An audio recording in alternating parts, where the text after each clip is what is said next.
Bienvenidos hermanos, Dios les bendiga. Estamos aquí nuevamente dispuestos y disponibles, ¿verdad?, para aprender más de el Evangelio de Mateo. Ahora vamos a estudiar el capítulo número 16. Antes vamos a ponernos en las manos de nuestro Dios para comenzar con nuestro estudio. Señor, te damos gracias, Padre, porque sabemos que de ti proviene, Señor, todo conocimiento, toda sabiduría, todo lo bueno, Señor, todo lo deleitoso, todo, Señor, lo puro y lo recto proviene de ti, Señor. Guíanos, Señor, en tu palabra, Señor. Purifícanos con tu palabra, Señor, que es la verdad absoluta. Nosotros solamente somos hombres, Señor, falibles, mortales, Señor, pero tu palabra, Señor, es inerrante, Señor, y es lámpara a nuestros pies. Te damos muchas gracias por estar con nosotros todos los días hasta el fin del mundo y te rogamos que seas tú hablando, Señor, a través de mí. En el nombre de Jesús, amén. Bueno, el día de hoy en el capítulo número 16 de Mateo vamos a ver, pues son 4 temas principales y vamos a ir desglosando poco a poco como ya es costumbre cada uno de ellos. Comencemos a leer en el versículo número 1 del capítulo 16. Dice así: Llegaron los fariseos y los saduceos para tentarlo, hay que subrayar esa parte, ¿verdad? Para tentarlo, y le pidieron que le mostrara una señal del cielo. Pero él, refiriéndose a Jesús, respondiendo les dijo: Cuando anochece decís, hará buen tiempo, porque el cielo está rojo, y por la mañana hoy habrá tempestad, porque el cielo está rojo y nublado. Hipócritas, que sabéis distinguir el aspecto del cielo, pero las señales de los tiempos no podéis distinguir. La generación mala y adúltera demanda una señal, pero señal no les será dada, sino la de la señal del profeta Jonás. Y dejándolos, se fue. Bueno, aquí vemos cómo los fariseos y pues todos estos religiosos que sabemos que estaban ahí alrededor del Señor Jesús desde el inicio de su ministerio, siempre buscando la forma de tentarlo y poner algún tropiezo, alguna trampa, así como se escucha la palabra, pues estaban esta vez aquí, ya lo encuentran solo. Se entiende que el Señor Jesús está solo porque al final del siguiente capítulo se nota que él pues dice que entra a despedir a la gente y él entra a la barca. Se entiende que iba solo y que se fue a la región de Magdala. Entonces ellos lo siguen, lo persiguen, por así decirlo, para precisamente buscar algo con que tentarlo. Ya lo han hecho muchas veces y esta no era la excepción. Entonces le demandan una señal. ¿Qué señal querían? Pues la que fuera, pero que le fuera de tropiezo para poder acusarlo y tener un motivo pues para aprenderlo, y lo que sabemos que finalmente sucedió, que fue darle muerte, ¿no? Entonces el Señor Jesús les dice, o sea, ¿cómo son hipócritas? Ven todas las cosas y disciernen los tiempos, pero en este caso no pueden discernir lo que está sucediendo, y eso sucede mucho hoy en día. Hay mucha gente, mis hermanos, que está viendo cómo se están cumpliendo muchas profecías, cómo se está cumpliendo la palabra de Dios alrededor de en nuestros propios ojos, por así decirlo, y notamos cómo el Señor se está manifestando de muchas formas, pero mucha gente sigue incrédula y no cree en el Señor Jesucristo. Y estos hombres pues también tenían un entendimiento velado, así como muchos el día de hoy. Y entonces les dice que no se le dará señal sino la del profeta Jonás. Muchos conocemos la historia del profeta Jonás, y este profeta que se le da la orden de parte de Dios de ir a hablar a una ciudad que iba a ser destruida a causa de su pecado, que era Nínive, y él toma una decisión totalmente contraria, y después pues el Señor trata con él en el vientre de un gran pez. Dice que estuvo ahí 3 días y 3 noches, y va y hace la labor que el Señor le manda a hacer. Sin embargo, dice que en su corazón él no quería que se arrepintieran los ninivitas. O sea, de verdad él se molesta cuando el Señor pues no los destruye, y si hace este reclamo delante de Dios: yo sabía que si les predicaba pues no, si se arrepentían les ibas a perdonar, y como que era algo que él en su corazón no quería que sucediera, que es algo bien tremendo, y muestra un corazón un poquito ahí como religioso, muy parecido al de los fariseos, que ellos también no querían que nadie más conociera el evangelio. Al parecer se querían sentir hijos únicos de Abraham, y esto es algo que ellos defendían mucho, su descendencia. Nosotros provenimos de Abraham, solamente es el Dios de los judíos, esto solamente es para nosotros porque este es nuestro derecho de nacimiento, nuestro linaje. Y vemos como el Señor Jesús pues viene y apertura la gracia. Entonces es como decirles: miren, así como cuando Jonás estuvo en el pez, dentro del pez, del gran pez, de esos 3 días y 3 noches, y Dios trató en su corazón, cuando ustedes me lleven a la muerte y yo esté estos 3 días en tierra y después resucite, Dios va a tratar con sus corazones a través de muchísimas señales. Y esto sucedió así, tal cual, porque cuando el Señor Jesucristo muere, no sé si lo recuerdan en los evangelios, pues hubo terremotos. Dice la palabra de Dios que de los sepulcros salieron caminando muertos que habían muerto, fallecido en Cristo.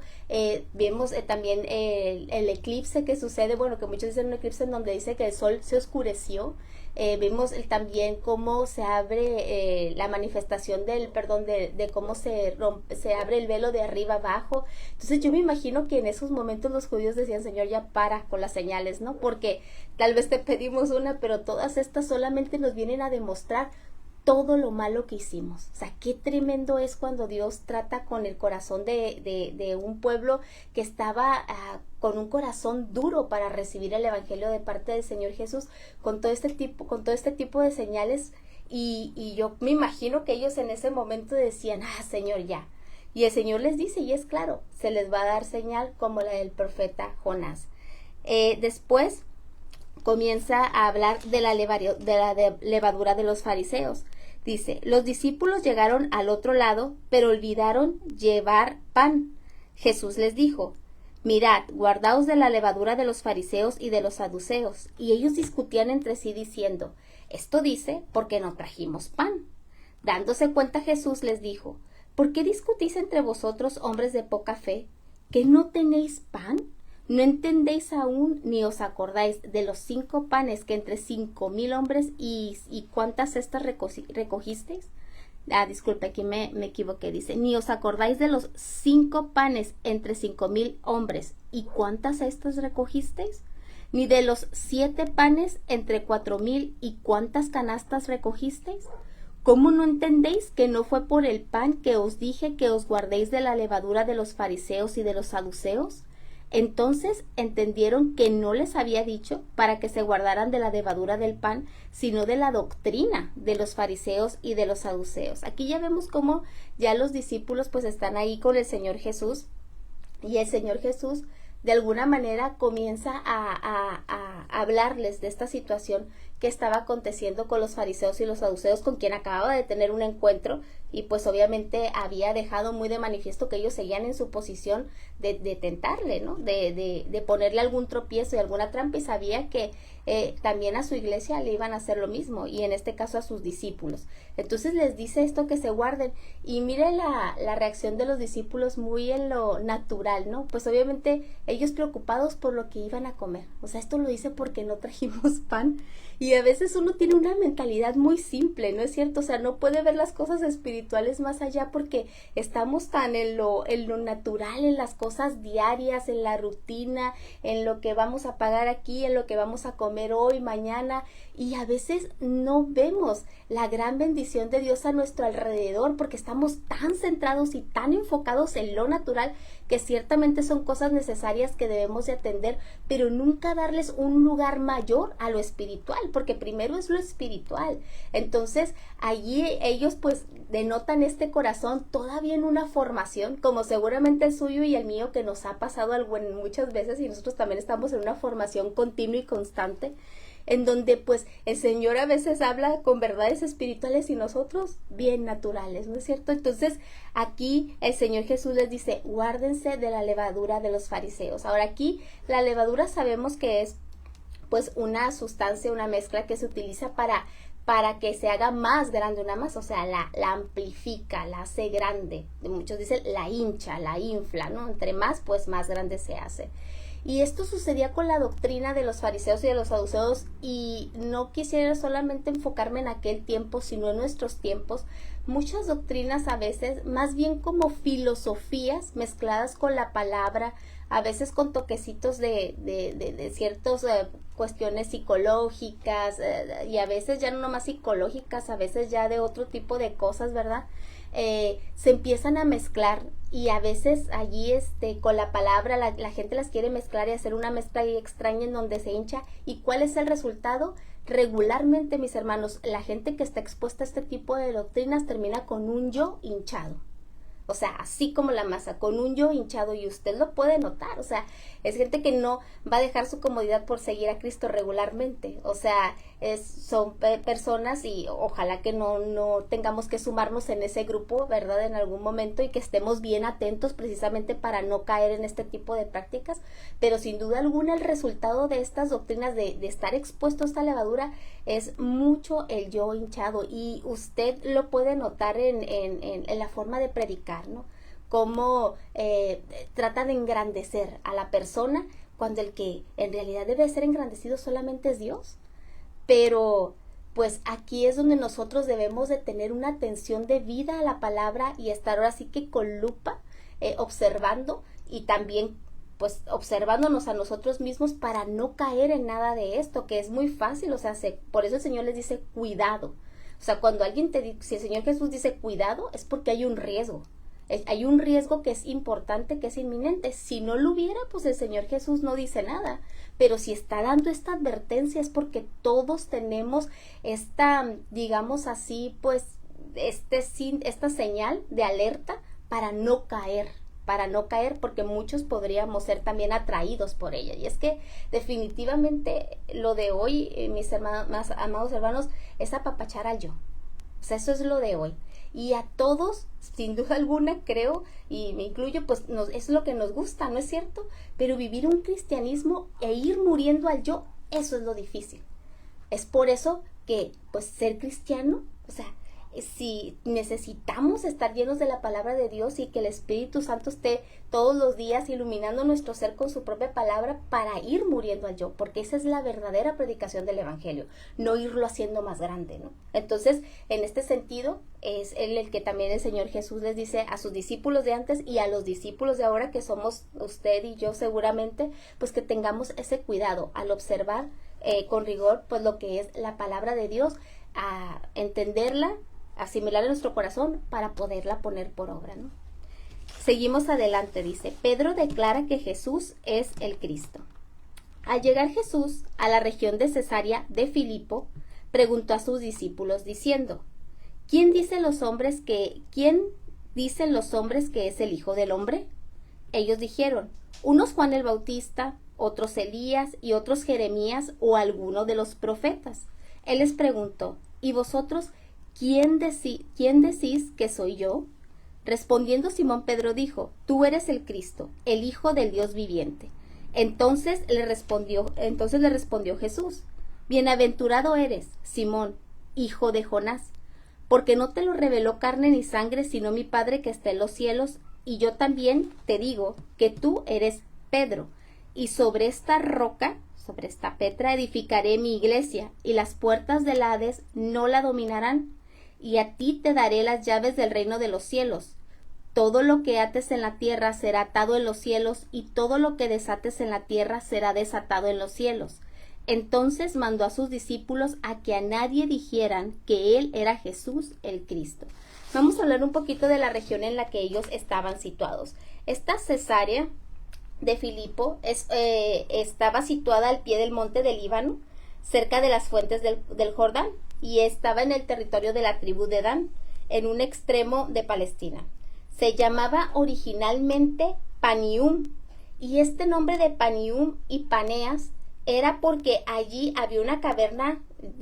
Algunos dicen que todavía existen este tipo de cavernas en donde hay ídolos en aquellos lugares, pero en esta cuestión había una caverna que en las cercanías, y era dedicada al dios del pan. Entonces es algo curioso que les acaba de hablar de la levadura, ¿no es cierto? Y estaban en un lugar en donde había una adoración a un dios del pan. Es algo interesante ver cómo el Señor Jesús toma todo lo que hay alrededor para ser como bien claro y específico alrededor de lo que quiere enseñar. Felipe, que era el hijo, digamos así, menos malo de Herodes el Grande, cambió su nombre a Cesarea en honor al emperador romano. Y agregó de Filipo por su propio nombre, que era Felipe, para distinguirla de otra Cesarea que había, que estaba situada en la costa noroeste del mar Mediterráneo. Esta la encontramos en Hechos 10:1, la referencia a esta otra Cesarea. Entonces ellos iban pasando por un lugar pagano, en donde no solamente estaba esta caverna del dios al dios del pan, Dios con D minúscula, sino que había otros lugares también situados en donde había mucha idolatría en esa zona. No por nada el Señor Jesús se detiene y hace esta pregunta muy interesante a sus discípulos. ¿Quién dice la gente que soy? Y ellos comienzan a responder, pues, respecto de lo que la gente, no es que hayan hecho una encuesta, digamos, allí, pero sí habían escuchado que muchos decían, bueno, que era Elías, que era Jeremías, que era algún otro profeta, o incluso Juan el Bautista. Algunos pensaban que había resucitado y que por eso él tenía este poder, etcétera, etcétera. Y es que recuerden que dentro de los judíos, pues sí se esperaba de esta línea profética, pues el Mesías. Y sabemos que en Jesús se cumple los 3 títulos de sacerdote, de rey y de profeta. O sea, todo se cumple en Jesucristo. Y la gente estaba muy enfocada en esta línea profética por las manifestaciones tan grandes de poder que hacía el Señor Jesucristo y la manera en la que hablaba la palabra de Dios con gran autoridad.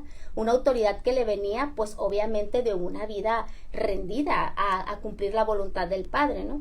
Entonces vemos aquí cómo él después les pregunta, ¿y ustedes quiénes dicen que soy yo? Sin duda es una pregunta que no sé si usted se la ha hecho, pero si no se la ha hecho, es bueno nosotros también pensarlo en nuestro corazón para nosotros, ¿quién es Jesús? O sea, eso devela mucho lo que nosotros podemos, a veces creemos que, sí, Dios, Jesús, etcétera, etcétera, pero para mí, ¿quién es? Porque tiene que ser un Dios personal. O sea, es mi Dios, es mi Señor, es mi Salvador. Entonces pasamos de lo que la gente cree a lo que yo creo, porque Dios es un Dios personal y la salvación es personal.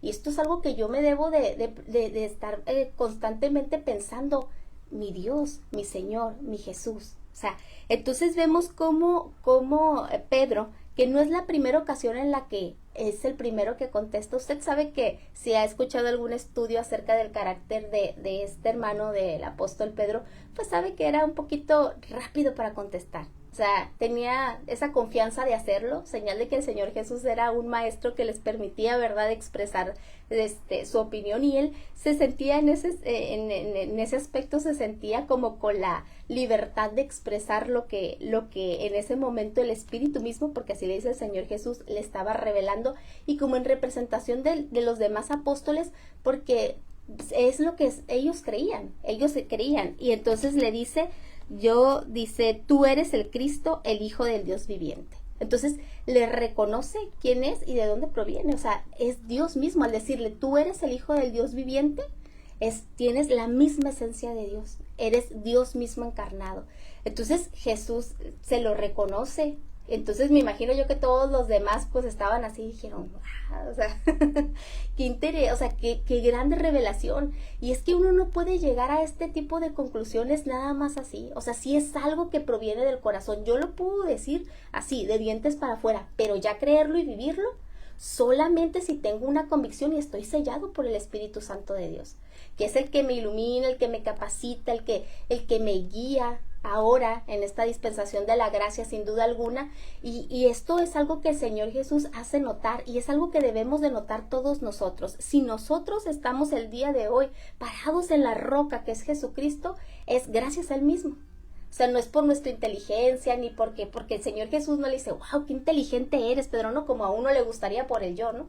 No le dice, te lo ha revelado mi Padre. O sea, qué bueno es que todos nosotros tengamos esa humildad de corazón y de reconocer que lo que sabemos no lo sabemos por nosotros mismos, sino que lo que somos lo somos gracias a Cristo.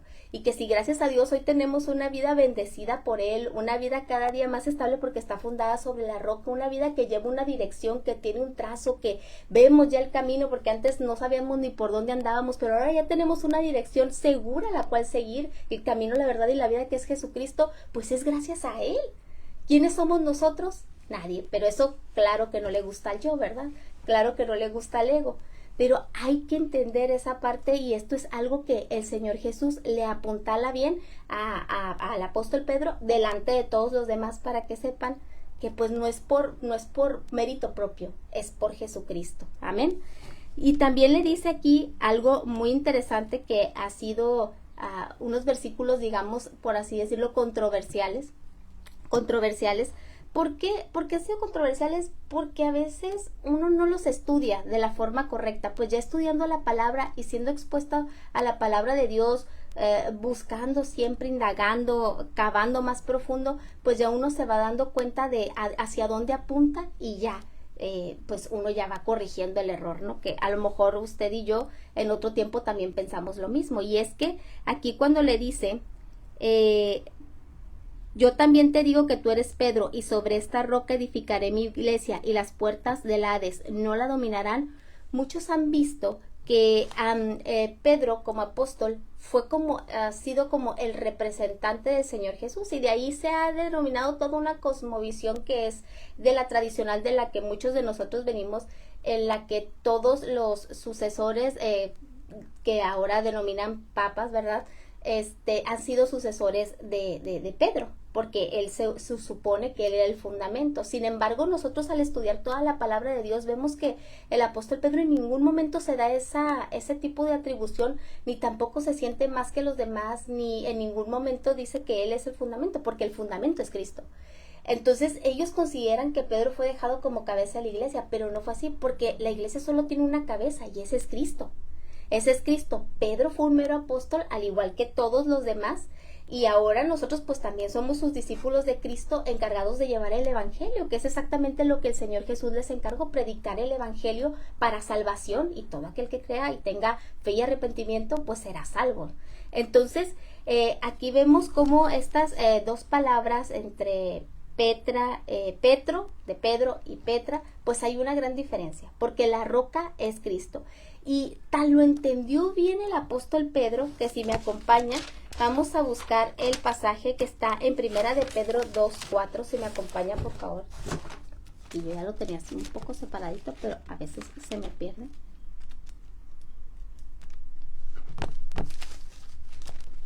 Primera de Pedro, capítulo 2, versículo 4 dice: la piedra viva. Acercándoos a él, piedra viva. A él se refiere pues al Señor. Piedra viva, desechada ciertamente por los hombres, pero para Dios escogida y preciosa. Vosotros también como piedras vivas, sed edificados como casa espiritual y sacerdocio santo, para ofrecer sacrificios espirituales aceptables a Dios por medio de Jesucristo, por lo cual también, dice la Escritura, he aquí yo pongo en Sión la principal piedra del ángulo, escogida, preciosa, el que crea en él no será avergonzado. Entonces tal lo entendió que él mismo pues en esta carta que escribe pues también hace esa alusión, y sabemos que el fundamento, como le digo, de la iglesia es Cristo, la cabeza de la iglesia es Cristo. Y Cristo pues no necesita sucesores, porque Cristo sigue vivo y sigue en funciones, es nuestro sumo sacerdote. Porque ahora también a estas personas que se denominan papas, que se supone que eran sucesores pues del apóstol Pedro, también ya se les ha denominado vicarios de Cristo, o sea, como sucesores de Cristo o representantes de Cristo en la tierra. Pero el Señor no lo necesita, el Señor sigue vivo y sigue en funciones. Él sigue trabajando, Él y el Padre uno son, y los dos siguen trabajando, y el Señor sigue intercediendo por nosotros como nuestro sumo sacerdote, y Él sigue siendo la cabeza y va a ser siempre la cabeza de la iglesia. Es Cristo y solamente Cristo. Entonces esto es algo muy interesante que nosotros podemos ver, y lo digo porque pues quizás este video lo pueda ver alguien que aún tenga esta creencia, que se nos arraigó a muchos desde niño, y no lo digo con un afán de crítica mala, sino que si yo también estuviera, si yo no conociera la verdad, yo apreciaría que alguien me mostrara la verdad, porque a mí me interesa conocer de Cristo. Entonces, si yo no lo conocía, pues es bueno que ahora yo conozca, y al tener este conocimiento, pues dice la Biblia que conoceréis la verdad y la verdad os hará libres. Y es en este sentido en el cual uno predica y habla la verdad de Cristo, para que mucha gente que a lo mejor, pues por tradición, por costumbre o ignorancia quizás, están detenidos en este tipo de doctrinas, pues puedan salir de allí y participar con todos nosotros de la verdad que es Jesucristo. Amén. Y también dice: y a ti te daré las llaves del reino de los cielos, y todo lo que ates en la tierra será atado en los cielos, y todo lo que desates en la tierra será desatado en los cielos. Y este también es otro de los versículos, por así comentarlo, que también ha desencadenado mucha polémica, porque pues se han dado muchas doctrinas erróneas, sacadas de contexto, tomando prácticamente solamente este texto. Sin embargo, ya al estudiarlo en su conjunto, vemos aquí y la más, digamos, la más acertada o la más congruente de las posiciones en cuanto a estos versículos es que el apóstol Pedro en ese momento, como le dije anteriormente, que estaba como un representante de los demás discípulos de Jesús. En este momento todavía no eran apóstoles, eran discípulos. De los discípulos de Jesús como su representante, de verdad fue el encargado de parte de Dios de abrir, por así decir, la predicación del evangelio primeramente a los judíos. En Hechos 2 lo podemos ver en su predicación, cuando hubo alrededor, si no mal recuerdo, de 3,000 que se convirtieron, ahí entre todos los que estaban en el día del Pentecostés. Allí se abre para los judíos esta dispensación de la gracia en Jesucristo, en donde ya la salvación no es por obras, como ellos ya estaban acostumbrados por la ley, sino ahora por gracia, solamente por tener arrepentimiento y fe en Jesucristo. Y ahí vemos cómo se abre a los judíos. Después en Hechos 8:14 vemos cómo él va con Felipe y también van a constatar el avivamiento que estaba habiendo en Samaria. Y también allí pues se abre esta dispensación ahora para los samaritanos, que como usted sabe eran acérrimos enemigos de los judíos, no se querían pero para nada. Y pues ellos, a pesar de ser judíos, entendiendo el llamado de Dios, Pedro fue uno de los valientes que va con los samaritanos y sí, el evangelio también es para ustedes, o sea, ya no haciendo acepción. Y por último lo vemos en Hechos 10 con los gentiles, cuando va y le predica a Cornelio. Si usted no ha leído este pasaje, es muy interesante. Y Cornelio pues era un gentil, y Pedro tuvo su lucha para ir a compartirle a los gentiles. Ya lo había hecho con los judíos, ya lo había hecho con los samaritanos, pero con los gentiles tuvo su lucha. Entonces el Señor se manifiesta a él por medio de una visión, ¿verdad? Ahí es un episodio largo que me gustaría mucho que usted leyera. Y que también tenemos el estudio del libro de los Hechos, y ya está también muy explicado. Y él va y predica, y también abre esta puerta, por así decir, del evangelio, de la apertura de la gracia también a los gentiles. Entonces la mayoría de los intérpretes han visto en estas palabras eso precisamente, la apertura del evangelio, de las buenas nuevas de Jesucristo a todos estos tres diferentes grupos, y a esto se refiere.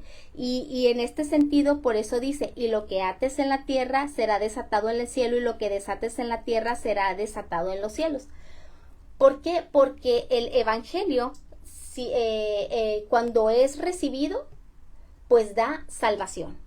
Y cuando, digamos así, desata a todos aquellos que estaban ya conforme a este mundo, ¿no? Que estaban ya en condenación. Pero cuando no es recibido, pues sigue siendo de condenación para aquel que no lo recibe, porque eso ya es voluntad propia. Cada quien tiene la oportunidad de recibir o no el evangelio. Y esto es a lo que se refiere de la manera más, digamos, sencilla y más congruente de poder interpretar estos versículos que le digo, sin duda alguna, si usted ha escuchado, han dado pie a muchas doctrinas o muchas prácticas erróneas, lamentablemente muchas y la mayoría de ellas dentro del cristianismo, pero otra vez es cuestión de estar estudiando e indagando y profundizando en la palabra de Dios, para que cada día nosotros a través del Espíritu Santo de Dios seamos guiados a la verdad, ¿no? Y que la verdad nos haga libres.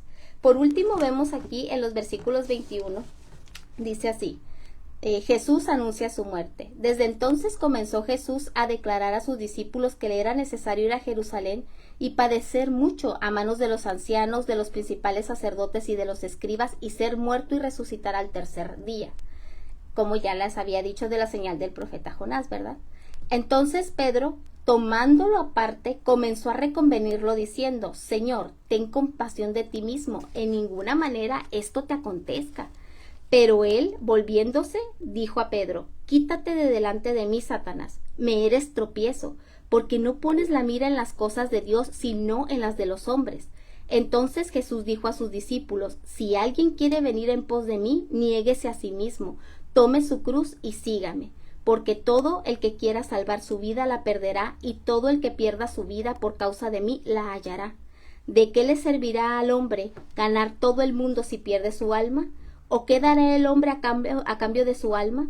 porque el Hijo del Hombre vendrá en la gloria de su Padre con sus ángeles, y entonces pagará a cada uno conforme a sus obras. De cierto os digo que hay algunos de los que están aquí que no gustarán la muerte hasta que hayan visto al Hijo del Hombre viniendo en su reino. Bueno, vamos un poquito por partes.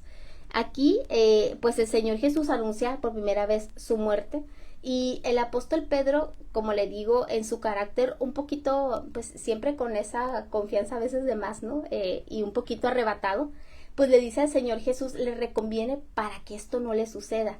Y allí vemos cómo, aunque acababa de tener esta revelación tan tremenda del Espíritu Santo de Dios, o sea, revelado de parte de Dios, de quién era Jesús, pues aquí las emociones le jugaron una mala pasada.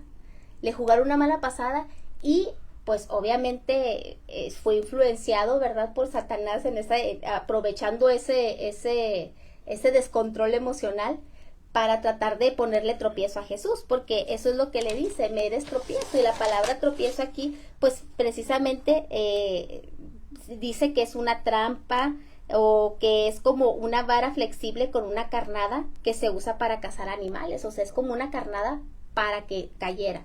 El Señor Jesús le responde como le respondió capítulos atrás en la tentación, quítate delante de mí, Satanás. Y esto es algo bien interesante, porque no sé si a usted le pasa o a mí. La Biblia nos dice que nosotros no tenemos lucha contra carne ni sangre, pero qué difícil es no tomarse las cosas personales, ¿no le pasa? A veces es complicado no tomarse las cosas personales, porque él pudo haber reprendido a Pedro directamente, pero si no le dice, quítate delante de mí, Satanás, me eres estorbo, entendiendo esa lucha espiritual que es más allá de lo personal, algo que estaba tratando de impedirle cumplir con la misión a la que había venido, que era ejecutar el plan de salvación. Y esto nos da un gran ejemplo a todos nosotros, a mí en lo personal muchísimo, porque a veces sí cuesta separar lo personal de lo espiritual, y orar y entender de que no tenemos lucha contra carne ni sangre, sino, como dice la palabra, contra principados, contra potestades, y no responder a veces de una manera mala, sino entender en el plan de Dios, y que muchas veces pues el enemigo está tratando de ponernos también a veces a nosotros nuestra carnadita, a veces por medio de las emociones, a veces por medio de las situaciones, de la necesidad, etcétera, para desviarnos del camino del Señor. Y así deberíamos de ver las cosas todos nosotros, pero es algo que cuesta trabajo hacer. Entonces, siempre más bien nos vamos sobre lo personal, ¿no? Y ya nos amargamos, nos sentimos mal, nos sentimos heridos, y no debería de ser así. Deberíamos de llevar siempre las cosas en oración hacia Dios. Entonces, aquí vemos cómo el Señor le dice, aquí esta parte se considera la paradoja del discípulo, porque en Jesucristo, pues el que pierda su vida, la hallará. En Jesucristo es perdiendo, se gana. Cargando la cruz, o sea, símbolo de muerte, es como tenemos vida eterna, ¿no? Muriendo nosotros, entonces tenemos esa vida eterna.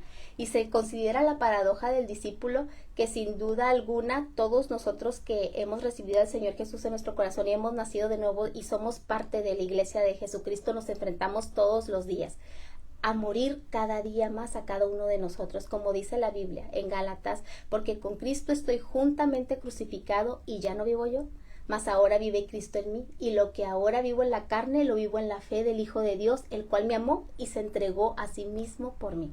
Mire que me lo sé, pero todos los días me lo recuerdo, porque a veces cuesta trabajo vivirlo. Ir muriendo cada vez más a mí, yo sé que sin duda alguna estará conmigo, es de las cosas que solamente el Espíritu Santo de Dios puede producir en el verdadero creyente, pero para eso hay que estar llenos, hay que estarnos empapando todos los días de su palabra, hay que estar en oración constante y continua delante de Dios, con ruego, con súplica, para que vayamos disminuyendo nosotros y que se vaya manifestando cada día más el poder de Dios, y que la gente pueda ver a Cristo en nosotros. Este es un gran reto para todo discípulo, y yo sé que sin duda alguna el día de hoy tanto usted como yo lo aceptamos, y hay muchas cosas alrededor de nosotros que van a querer poner tropiezos. Muchas veces el tropiezo viene por medio de gente muy cercana, que trata de sacarnos y de desenfocarnos de nuestra mirada en Cristo. Por eso dice la palabra de Dios, puestos los ojos en Jesús, el autor y consumador de la fe. Pero a veces alrededor hay tantas cosas que, tanto las cosas naturales que hay que atender, las rutinas familiares, a veces los familiares en general, y nos quieren desenfocar. Y es como volver nosotros y regresar a ver a Cristo. Siempre los ojos puestos en Jesús, el autor y consumador de la fe, y esta es la manera en la que debemos de mantenernos caminando todos los días, muriendo cada día yo, para que esa masa no tenga levadura y no se hinche, sino que al contrario, permanezca fiel al Señor. Y le damos muchas gracias a Dios por su palabra. Dios les bendiga.